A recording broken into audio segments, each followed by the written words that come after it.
Sometimes I wonder what I was thinking marrying a man with so little ambition. Funny, you never say things like that when you know I'm standing right here. The kitchen sink had been dripping for 3 weeks when I finally decided to fix it. Funny how the smallest things become the biggest catalysts for change. I was lying under the cabinet, wrench in hand, when I heard Seren's voice drift in from the living room. "Why can't you be more like Jessica's husband? Trent just bought her a BMW." I froze, my grip tightening on the wrench. Through the thin walls of our modest New England home, her words cut through me like a blade. She was talking to someone on the phone, probably Jessica herself, comparing me to that pompous lawyer like she always did.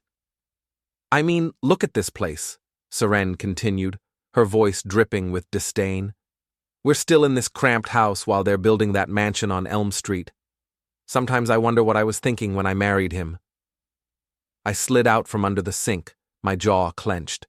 20 years of marriage, and this is what it came down to. Comparisons. Always comparisons. "Good point," I said aloud to the empty kitchen, my voice barely above a whisper. The next morning, I sent an email to Arden Weller, the sharpest attorney in town. The subject line read, "Draft the prenup. Make it like Trent's plus infidelity and hidden debt termination clause." My name is Darren Halloway, and I'm about to teach my wife exactly what happens when you push a man too far. I've been a contractor for 15 years, building other people's dreams while mine crumbled around me. My hands are calloused, my back aches most mornings, and my bank account reflects the honest work I do. But I'm not stupid, despite what Seren seems to think. I've been watching, listening, learning about the world she so desperately wants to join. The irony wasn't lost on me. Here she was, demanding I be more like Trent Ardell, the guy who'd made his fortune through a combination of inheritance and ruthless business practices.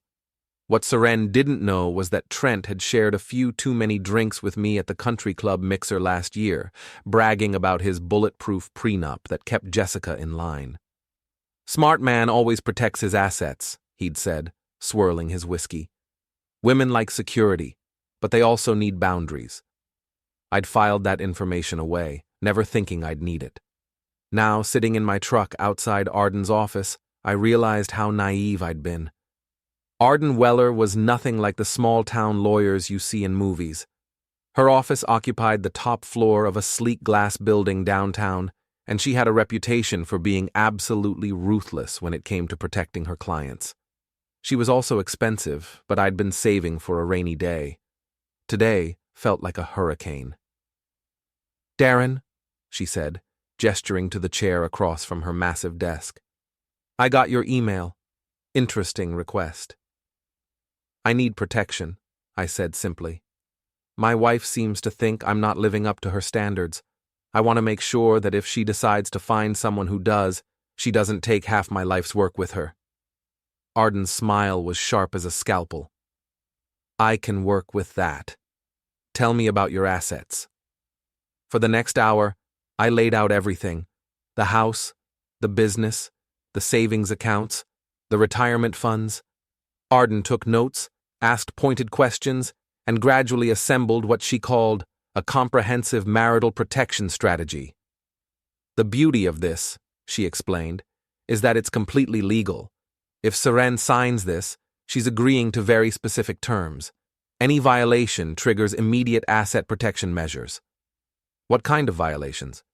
"Infidelity, obviously, but also financial deception, substantial undisclosed debt, or what we'll call material misrepresentation of marital commitment." I raised an eyebrow. "That last one sounds pretty broad." "It is. That's the point." Arden leaned back in her chair. "Darren, you're not the first man to come in here feeling undervalued by his spouse, but you might be the smartest. Most guys just suffer in silence or make stupid decisions. You're playing chess." Walking out of that office, I felt something I hadn't experienced in years: control. For too long, I'd been reactive, letting Serene's dissatisfaction drive our relationship into the ground. Now I had a plan.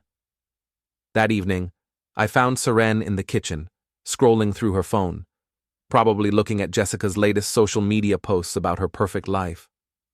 "We need to talk," I said, setting a folder on the counter. She glanced up, irritated. "About what now?" "About us, about our future, about making sure we're both protected." Serene's expression shifted from annoyance to curiosity. Protected from what? From making mistakes we'll regret. I opened the folder, revealing the prenup documents. "I've been thinking about what you said yesterday, about Trent and Jessica, about how successful couples handle their finances." Her eyes widened as she scanned the first page. "A prenup? Darren, we've been married for 20 years. What's the point?" "The point is that things change, people change, and if we're going to move forward, we need to be clear about expectations." Before we dive deeper into this story, I have one small request. Please subscribe, drop a like, comment, and hit that hype button to boost this channel so more people can discover these incredible Reddit stories. I watched her face carefully as she read. The document was masterfully crafted, appearing to offer mutual protection while actually creating a web of accountability that would ensnare anyone foolish enough to betray the marriage. "This seems extensive," she said slowly. "Trent recommended a thorough approach. He says it's the only way to maintain trust in a modern marriage." The mention of Trent's name was like magic. Suddenly, Seren was interested. If the golden boy of their social circle endorsed this approach, it must be sophisticated. "When do you want to do this?" she asked. "Arden can meet with us next week. We'll both have representation, make sure everything's fair." What Seren didn't realize was that fair was about to become a very relative concept. That night, lying in bed next to my wife, I stared at the ceiling and planned my next moves. The prenup was just the foundation. If Seren was determined to find fault with our marriage, I was going to make sure she understood the consequences of her choices. My phone buzzed with a text from my daughter Ava. "Dad, saw your light on? Everything okay?" Ava was 16, sharp as a whip, and unfortunately had inherited her mother's talent for social manipulation. She'd been making TikTok videos lately, mostly harmless teenage content, but I'd noticed a few that painted me as the bumbling, out-of-touch father figure. Apparently, mocking Dad was good for views. I typed back, "Everything's fine, sweetheart, just thinking about the future." Her response came quickly. "Mom says you're being weird about money stuff." Of course, Seren had already started poisoning the well. That was her way: create alliances, build narratives, position herself as the reasonable one while painting me as the problem. I turned off the phone and closed my eyes. Tomorrow, I'd start showing them exactly how weird I could be. 3 days later, I made the discovery that changed everything. I was looking for my insurance papers in Serene's car when I found her phone wedged between the seats. The screen lit up with a notification, and I saw a name that made my stomach drop: Ricky B. The preview showed enough to make my hands shake. "Can't wait to see you again. That motel room was perfect." I stood there in our driveway, holding my wife's phone, feeling like the ground had shifted beneath my feet. 20 years of marriage, and she was sneaking around with some guy named Ricky. My first instinct was to confront her immediately, to throw the phone in her face and demand an explanation. But something held me back. Maybe it was Arden's voice in my head, talking about playing chess instead of checkers. Instead, I memorized the number and put the phone back where I found it. The rest of the day passed in a haze. I went through the motions of normal life while my mind raced. Who was Ricky B? How long had this been going on? And more importantly, what was I going to do about it? That evening, I drove to Murphy's gym, the boxing club where I'd been training for the past 5 years. It was my sanctuary, the one place where I could hit something without consequences. Eli Murphy, the owner and my trainer, took one look at me and pointed to the heavy bag. "Whatever's eating you, take it out on the leather, not on people," he said. For 30 minutes, I pounded that bag like it owed me money. Each punch was fueled by humiliation, anger, and something darker: a growing desire for revenge. "Feel better?" Eli asked when I finally stopped. "Getting there." "Want to talk about it?" I considered telling him everything, but decided against it. Eli was a good man, but he was also a talker. In a town this size, secrets had a way of spreading. "Just marriage stuff," I said. Eli nodded knowingly. "Been there. Here's some free advice. Never let them see you bleed. Fight smart, not angry." Driving home, those words echoed in my mind. Fight smart, not angry. The next morning, I did some research. A quick online search revealed that Ricky B was actually Richard Bell, owner of Bell's Auto Sales on the outskirts of town. The guy sold used cars and had a reputation for flashy clothes and questionable business practices. His website featured photos of him grinning next to overpriced vehicles, gold chains visible under his open shirt.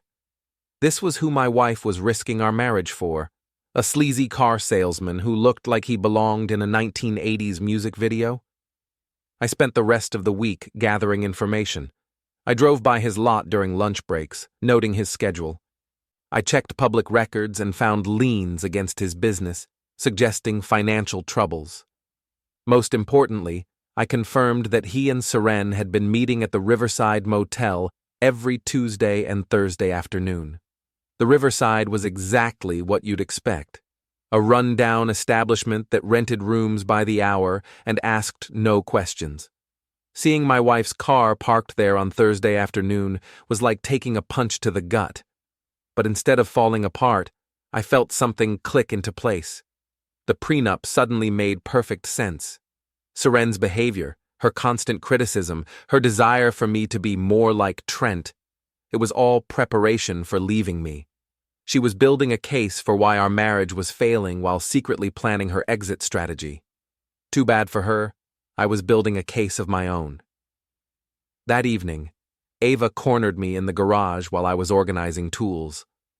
"Dad, what's going on with you and Mom?" "What do you mean?" "She's been super tense lately, and you're being all quiet and weird." I looked at my daughter, this smart, observant young woman who'd inherited the worst traits from both her parents. She was manipulative like her mother, but had my stubborn streak. "Sometimes adults go through complicated situations," I said carefully. "Are you getting divorced?" The question hung in the air between us. I realized that Ava was scared, despite her tough exterior. "I don't know," I answered honestly. "But whatever happens, it won't be because I didn't try to save our family." She studied my face for a long moment. "Mom thinks you're planning something." "Your mother thinks a lot of things." "She's not wrong, though, is she? You are planning something." I set down my wrench and looked at my daughter directly. "Ava, let me ask you something. If someone was lying to you, betraying you, making you feel worthless, what would you do?" "I'd make them regret it."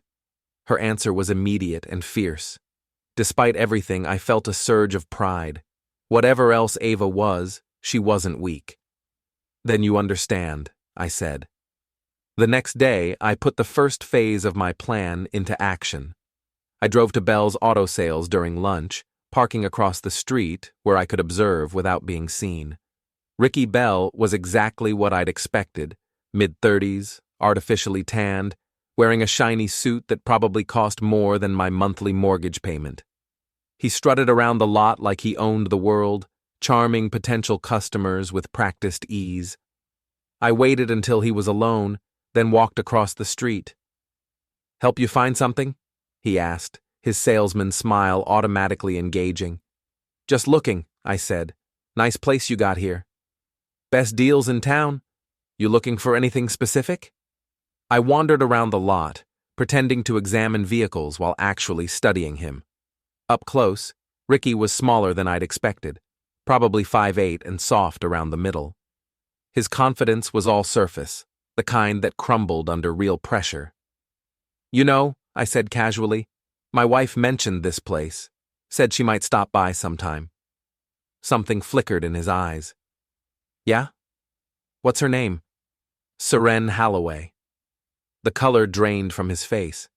For a moment, his mask slipped completely, revealing the scared little man underneath. I, don't think I know that name, he stammered. Really? That's odd. She seemed to know you pretty well. I let the words hang in the air, watching him squirm. This was the man my wife was throwing away our marriage for? This pathetic, sweating coward? Listen, I think there might be some confusion. No confusion, I interrupted. Just clarity. I turned and walked away, leaving him standing there like a deer in headlights. As I reached my truck, I pulled out a box cutter and casually sliced 3 of his tires. Mrs. Preston, our elderly neighbor, who seemed to witness everything important in town, was walking her dog nearby. She saw the whole thing and gave me a knowing nod. I winked at her. Community service, I said. Driving home, I felt better than I had in weeks. The game was officially underway.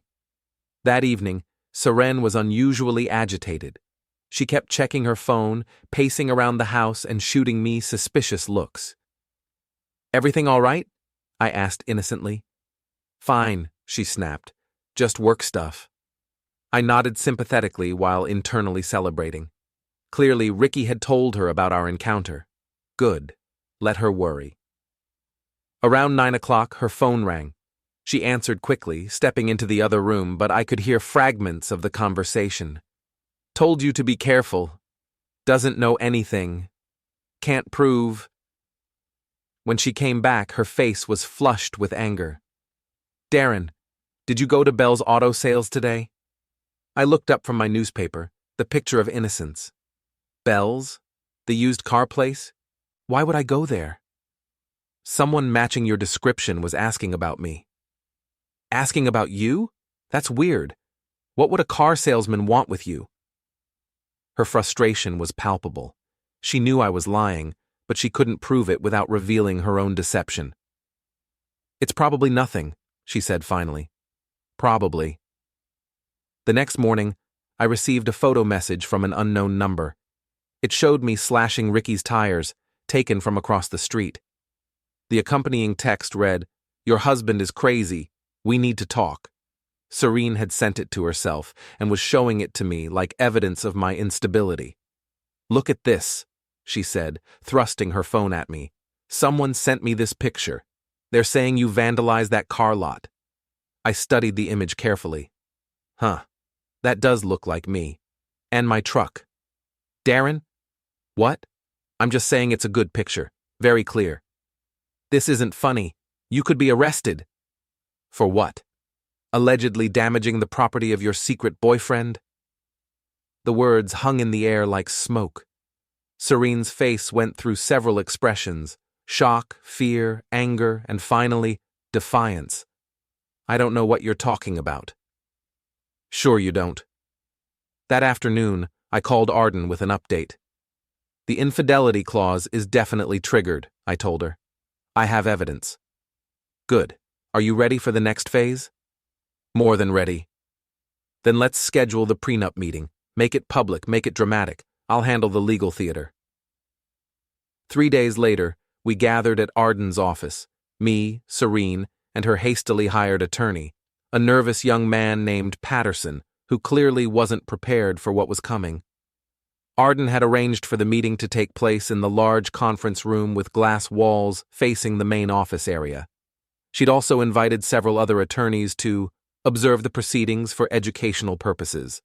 What she'd actually done was create an audience for Seren's humiliation.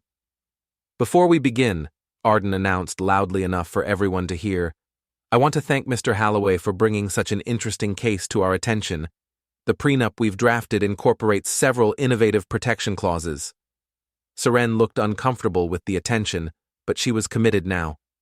Patterson reviewed the document first, his face growing increasingly pale as he read. This is very comprehensive, he said weakly. Thorough, Arden corrected. Mr. Halloway wants to ensure that both parties understand their obligations in the marriage. She began reading key sections aloud, her voice carrying clearly through the glass walls. Section 3.2. In the event of marital infidelity by either party, the offending spouse forfeits all claims to marital assets acquired during the union. Section 4.1. Any undisclosed debt exceeding $5,000 constitutes material deception and triggers immediate asset protection measures. Section 5.3. Substantial misrepresentation of financial status or employment history voids all spousal support obligations. With each clause, Seren sank deeper into her chair. She was beginning to understand that this wasn't just a prenup, it was a trap, and she was already caught. "I need to think about this," she said suddenly. "Of course," Arden replied smoothly. "Take all the time you need, though I should mention that Mr. Holloway has already implemented some preliminary asset protection measures, as is his legal right." "What kind of measures?" Patterson asked.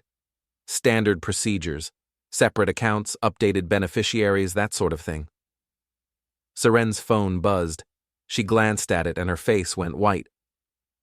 "Excuse me," she said, standing abruptly. "I need to make a call." She stepped into the hallway, and through the glass, we could all see her having an animated conversation with someone. Her gestures were frantic, her expression desperate. "Trouble in paradise?" Arden murmured. When Seren returned, she was visibly shaken. "I can't sign this today," she announced. "That's fine," I said calmly. "But just so we're clear, the asset protection measures stay in place until you do."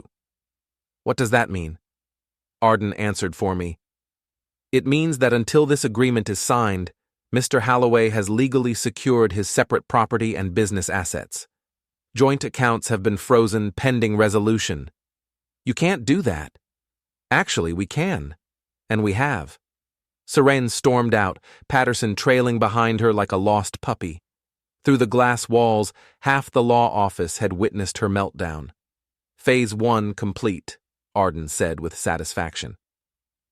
That evening, I came home to find Seren waiting for me in the kitchen, her face a mask of barely controlled rage. "You planned this," she said. "Planned what?" "All of it. The prenup, the meeting, the accounts." I poured myself a glass of water, taking my time. "I planned to protect myself, yes." "From what?" "From being taken advantage of by my cheating wife." There it was, out in the open. No more pretending, no more games. "I don't know what you think you know. I know about Ricky Bell. I know about the Riverside Motel. I know about your Tuesday and Thursday afternoon appointments." Serene's defiance crumbled. For a moment, she looked like the woman I'd married 20 years ago, vulnerable, scared, human. "Darren, I can explain." "No need. The prenup explains everything. Sign it, and we can try to work through this. Don't sign it, and we'll let the lawyers sort out the divorce." "You're blackmailing me." "I'm offering you a choice. Same choice you gave me when you decided to step outside our marriage." She stared at me for a long moment, and I could see her calculating, trying to find an angle, a way to regain control. "What about Ava?" she asked finally. "What about her? She's going to find out about all this. She already knows something's wrong. At least this way, she'll know her father isn't a pushover." As if summoned by our conversation, Ava appeared in the doorway. "Find out about what?" she asked. Seren and I looked at each other. Our daughter stood there, 16 years old and sharp as a blade, waiting for an answer that would change her understanding of our family forever.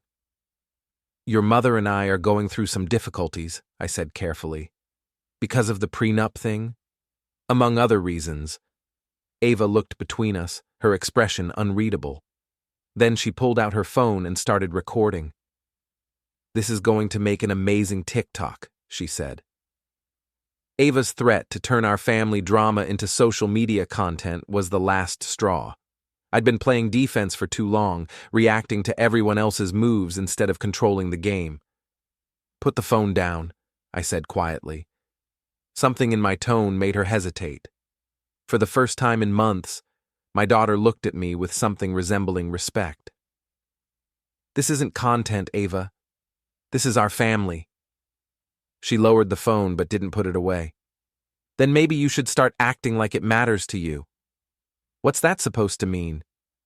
It means everyone at school knows you're a joke, Dad. They've seen my videos. They know Mom thinks you're pathetic. The words hit harder than I'd expected. I looked at Seren, who had the grace to look ashamed. Show me, I said. Ava hesitated, then pulled up her TikTok account. Video after video of her mocking me, my clothes, my truck, my job, my attempts to be a good father. Thousands of views, hundreds of comments, all laughing at the bumbling dad who couldn't even command respect in his own home. When did you post these? I asked. Over the past few months. I scrolled through the comments, each one a small knife twist. But then I noticed something interesting. The tone had shifted in recent videos. The comments were less sympathetic to Ava, more critical of her treatment of me. Look at the recent ones, I said, pointing to the screen. Ava frowned as she read. This girl is mean to her dad for no reason. Poor guy just trying his best. Someone needs to teach this brat some respect. People are starting to see through the act, I continued. They're realizing that maybe the problem isn't your pathetic father. Maybe it's his spoiled daughter and cheating wife. Seren stepped forward. Darren, don't drag Ava into this. I'm not dragging her anywhere. She jumped in herself. I turned back to my daughter. You want to make content about our family? Fine, but let's make sure it's accurate. I pulled out my own phone and started recording. Hi, TikTok. This is Ava's dad, the one she's been roasting for months. I wanted to set the record straight about a few things. Dad, what are you doing? Ava asked, panic creeping into her voice. I'm playing your game, sweetheart. See, while you've been making videos about what a loser I am, your mother has been having an affair with a used car salesman. And when I found out, instead of falling apart like you expected, I got a lawyer and protected our assets. Seren lunged for the phone, but I stepped back. The prenup your mom is so upset about? It's designed to make sure that when she leaves us for her boyfriend, she doesn't get to take half of everything I've worked for. Pretty smart for a pathetic loser, right? Stop! Seren shouted. The best part is, her boyfriend is this sleazy guy who can't even afford to fix his own car tires after someone slashed them. Which someone definitely did, by the way. I stopped recording and looked at both of them. Now, Ava, you can post that if you want. I'm sure it'll get lots of views. Or you can delete all those videos mocking me, and we can try to be a family again. My daughter stared at me like she was seeing me for the first time. You're serious? Completely. And Mom, really? Ask her yourself. Ava turned to her mother, who couldn't meet her eyes. Mom? It's complicated, honey. It's really not, I said. She's been lying to both of us for months. The only complicated part is figuring out what we do next. That night, Ava deleted every video that mocked me. She also posted a new one, a simple apology to her father, acknowledging that she'd been wrong to air our family business online. The response was immediate and overwhelming. Thousands of supportive comments, shares, and follows. Apparently, people loved a redemption story. But while I was winning the social media war, the real battle was just beginning. The next morning, I discovered that Seren had cleaned out her personal accounts and moved in with Jessica Ardell temporarily. She'd also hired a new lawyer, someone with a reputation for aggressive divorce tactics. More concerning was the message I received from Ricky Bell. Your wife told me everything. Back off or things get ugly. I showed the message to Arden during our emergency meeting. Interesting development, she said. He's threatening you now. What's my legal position? Solid. The prenup protects you, and his threat actually strengthens your case. But Darren, there's something else you need to know. She pulled out a thick folder. I did some research on Richard Bell. His business is in serious trouble. Liens, unpaid loans, angry customers. But more importantly, he's been involved in some questionable insurance claims. What kind of claims? The kind where cars get damaged or stolen right before the policies expire. The kind that might interest the state insurance commissioner. I leaned back in my chair. You're saying he's running scams? I'm saying the evidence suggests a pattern of convenient accidents. And if someone were to provide that evidence to the right authorities, Ricky's problems would get much bigger than angry husbands. Exactly. Walking out of Arden's office, I felt the familiar rush of being in control. But as I reached my truck, my phone rang. It was Gina Mathis, Seren's co-worker and supposed friend. Darren, we need to talk. It's about Seren and, well, it's complicated. We met at a coffee shop downtown, away from prying eyes. Gina was nervous, constantly checking over her shoulder. I probably shouldn't be telling you this, she began, but Seren's been lying about more than just the affair. What do you mean? Her resume, for starters. She never finished her MBA like she claims. And that promotion she got last year, it came with a salary she's been lying about. How much? She's making $30,000 less than she told you. She's been covering the difference with credit cards. The pieces started falling into place. Seren's constant pressure for me to earn more, her complaints about our lifestyle, her desire for expensive things, it was all projection. She was the one with financial problems.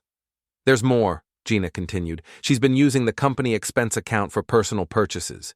Dinners, hotels, gifts, all charged to business development. That's fraud. It is. And if someone reported it, she'd lose her job. Gina nodded. I like Seren, but what she's doing to you isn't right. And frankly, I'm tired of covering for her. That evening, I sat in my empty house, planning my next moves. Seren had escalated by involving lawyers and making threats. It was time to show her what escalation really looked like. I started with social media. Using the information Gina had provided, I crafted a careful post on the local Facebook community group. Nothing libelous, just questions about accountability and honesty in relationships. Then I called Arden and authorized her to file complaints with both the insurance commissioner and Seren's company's ethics board. Finally, I drove to the Riverside Motel and had a conversation with the manager about his security cameras and record-keeping practices. By midnight, I had enough evidence to destroy both Seren and Ricky. The question was how far I was willing to go. My phone buzzed with a text from Ava. Dad, I'm proud of you for standing up for yourself. Whatever happens, I'm on your side. That decided it. My daughter deserved better than a mother who would lie and cheat, and a father who would tolerate it. The war was about to begin in earnest. The community barbecue was Jessica Ardell's idea, a neighborhood healing event to bring everyone together after what she diplomatically called recent tensions. What she really meant was that the whole town was buzzing with gossip about my family's implosion, and she wanted a front-row seat to the finale. I almost didn't go. The smart play would have been to stay home, let the rumors die down and handle everything through lawyers. But Jessica had made one critical mistake. She'd invited everyone, including me. The barbecue was held in Riverside Park, the same park where Seren and I had gotten engaged 21 years ago. The irony wasn't lost on me as I walked through the crowd, nodding to neighbors who whispered behind my back. Seren was there, of course, standing near the food tables with Jessica and a cluster of other wives. She looked nervous, constantly scanning the crowd. Ricky was nowhere to be seen, which was probably smart on his part. I grabbed a beer and found a spot near the pavilion where I could observe without being obvious about it. That's when I noticed Ava working the crowd with her phone, apparently interviewing people for another social media project. "What you working on?" I asked when she wandered over. "Documentary about small-town drama," she said with a grin. "Want to be interviewed?" "Maybe later." The afternoon proceeded normally until Mayor Davidson called for attention. These community events always featured speeches about unity and local pride. What they didn't usually feature was citizens taking the microphone to air personal grievances. But that's exactly what I did. "Excuse me," I said, walking toward the pavilion. Could I say a few words? Davidson looked confused but handed over the microphone. The crowd quieted, sensing drama. I want to thank everyone for their support during what's been a difficult time for my family, I began. It's not easy when your personal life becomes public entertainment. Murmurs rippled through the crowd. Seren was staring at me with obvious panic. But I've learned something important over the past few weeks. The truth has a way of coming out, whether we want it to or not. I pulled out my phone and connected it to the pavilion's speaker system. For instance, some of you might be wondering about my wife's relationship with Richard Bell, the used car dealer. Gasps from the crowd. Seren started moving toward me, but Jessica held her back. Well, wonder no more. I played the audio recording I'd made at the Riverside Motel. Seren and Ricky's voices clearly audible as they planned their next meeting and complained about having to be careful around that idiot husband. The crowd erupted. People were shouting, pointing, pulling out their own phones to record. Serene's face had gone completely white, but I wasn't finished. And since we're sharing, let me tell you about the insurance fraud investigation that's about to shut down Bell's auto sales. More gasps.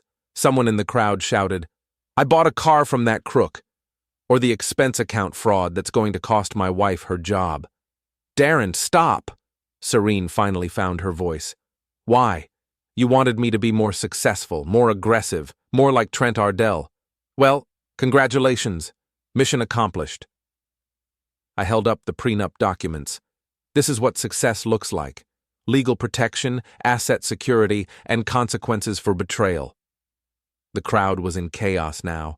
Half were cheering, half were scandalized, and everyone was recording. Ava was in the middle of it all, capturing every moment. That's when Ricky Bell finally showed up. He pushed through the crowd, like a man possessed, his face red with rage. You son of a... He swung at me, which was exactly what I'd been hoping for. I'd spent 5 years learning how to box, and Ricky had spent 5 years learning how to sell cars to gullible customers. The fight lasted about 30 seconds. Ricky threw wild, angry punches that missed their target, while I landed precise shots that dropped him to his knees. The crowd roared approval. Apparently, everyone had an opinion about sleazy car salesmen.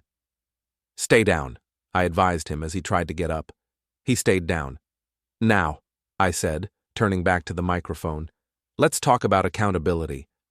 I pulled out a small velvet box, the one containing my wedding ring. 20 years ago, I promised to love, honor, and cherish my wife. I kept that promise, even when she stopped keeping hers. I opened the box and held up the ring.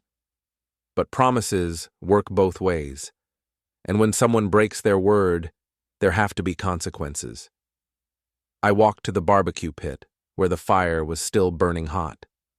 Seren, you wanted me to be a different man.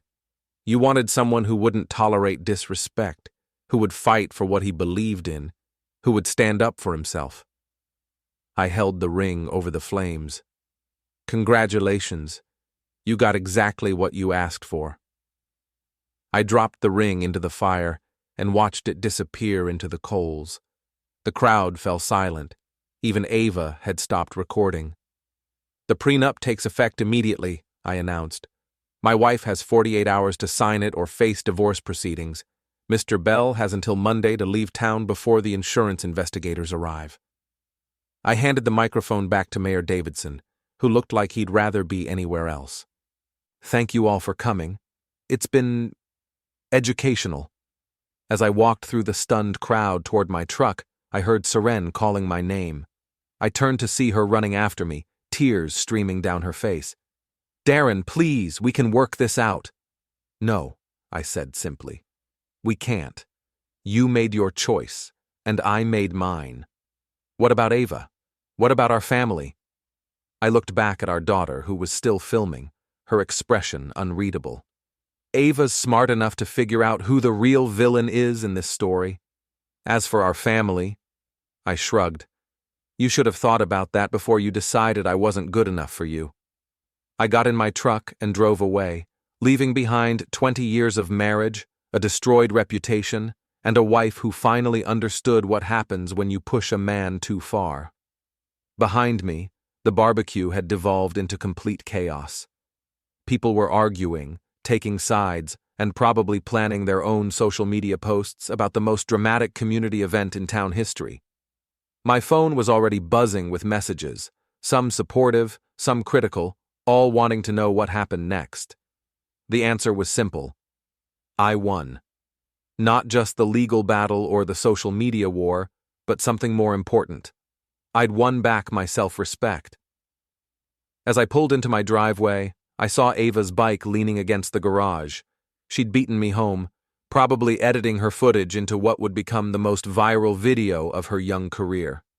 I walked into the house, my house now, legally and completely, and found her sitting at the kitchen table with her laptop. "How's the documentary coming?" I asked. She looked up at me with something I hadn't seen in her eyes for years. Genuine admiration. "Dad," she said, "that was absolutely savage." I laughed, really laughed, for the first time in months. "Your mother wanted me to be more like Trent Ardell," I said. "Turns out, I'm much better at this game than he ever was." Outside, I could hear cars pulling up, probably neighbors wanting to get the full story. There would be weeks of gossip, legal proceedings, and social media drama ahead. But for the first time in years, I was looking forward to it. After all, I'd learned something important about myself. When pushed to the edge, I don't fall. I push back. And I push back harder than anyone expects.